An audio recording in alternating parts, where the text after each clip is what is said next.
आज भारतीय साक्ष्य अधिनियम एविडेंस के अंतर्गत एक महत्वपूर्ण सिद्धांत जो धारा 9 BSA के अंतर्गत बताया गया है, एलिबाई और पहले जो एविडेंस एक्ट था उसकी धारा 11 के अंतर्गत बताया गया था। ये बहुत महत्वपूर्ण सिद्धांत होता है।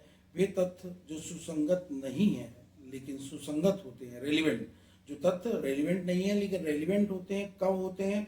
जब वो विवादक तत्व सुसंगत तत्व से असंगत है, मतलब असहमत है, असंगत है, या फिर वो विवादक तत्व या सुसंगत तत्व के किसी विवादक तत्व या सुसंगत तत्व के अस्तित्व अनस्तित्व के संबंध में किसी भी तरह से उसको असंगत करते हैं।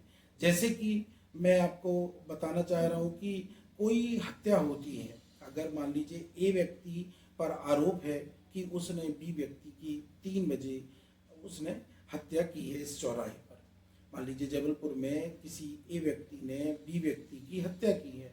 अब हत्या की है किसने? ए और बी के दोनों के बीच में पहले से रंजिश चल रही थी और ए व्यक्ति ने ही उसकी हत्या की है। लेकिन यदि ये यह बताता है कि जिस तारीख को हत्या करने की बात बता रहे हैं, घटना की बता रहे हैं, उस दिन तो हम बॉम्बे में थे, अपने भाई का इलाज करा रहे थे 3 बजे, वहाँ के CCTV कैमरा में हम हैं और ये संभव नहीं है। 3:30 बजे का फुटेज भी मिलता है तो कि वहाँ पर बॉम्बे में वो अस्पताल में अपने भाई का इलाज करा रहा है। तो यहाँ पर ये अधिसंभव है, अनाधिसंभव बनाता है जो विवादक तथ्य या सुसंगत तथ्य है इस बात का कि ए और बी की रंजिश थी, इसलिए उसे अपराधी माना जाएगा, उसी ने उसकी हत्या की है। तो वो ये बचाव अपना ले सकता है जो अभियुक्त है कि जिस समय पर यह हत्या की गई थी उस समय पर हम अपने भाई का इलाज करा रहे थे बॉम्बे में और हम CCTV कैमरे में वहाँ पर 3:30 बजे हैं।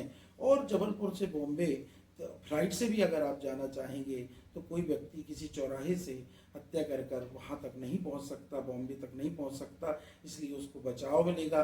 और ये अभियुक्त की तरफ से एक रेलिवेंट फैक्ट होगा, सुसंगत तथ्य होगा। एलिबाई का सिद्धांत इसको बोलते हैं। यह एविडेंस एक्ट का एक महत्वपूर्ण सिद्धांत होता है और ये एक मुख्य बचाव अभियुक्त का होता है। जय हिंद।